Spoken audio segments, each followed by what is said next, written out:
And it's a good morning to Wes Davidson from Wes Davidson Real Estate. We're talking real estate this morning, Wes, and one of the most important parts of the process of buying or selling is having the right legal information and representation, I should say. Very much, Emma. So when you're looking at buying a property, generally, say if you and Adam buy a property that you're going to live in, you'll generally buy it as what they call joint tenants. And when they refer to that in title, that means that if Adam should pass away, that title will go on to you and vice versa.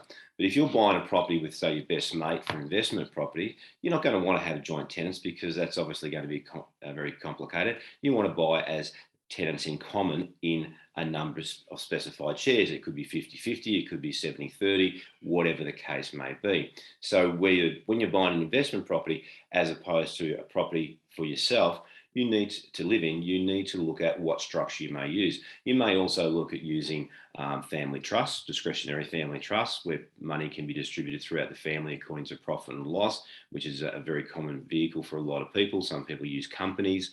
So there's a number of different ways, and you need to get that right legal advice if you're particularly with investment properties before you start. So for example, some people who are in high risk professions for being sued may want to put that investment property or asset into their partner's name because there's a very high chance of getting sued in certain professions. So there's a lot of things you need to consider if you are buying property, and especially if you're accumulating a lot of property, you want to make sure that's right.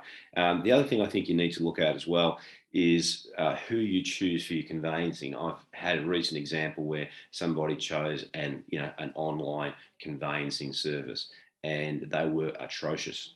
Yeah. Now, fortunately, here in Horsham, we are very, very well serviced by Brian Lucas, Parham Bennett, Brown and Proudfoot and Sains Lucas all do a fantastic job, and there's great conveyancing companies close by as well.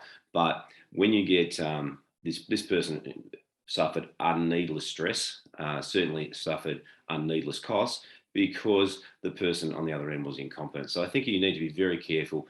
And I also think you need to look at the ramifications, and even just a little thing like make sure your will's up to date when you go into a property investment, because I see that's all too often where the will's outdated and it's no longer relevant. So if you're buying property, my advice is get good legal advice before you buy the property, no matter what it is, and get them to check the vendor statement thoroughly, because there's a lot of things in there that can trip you up.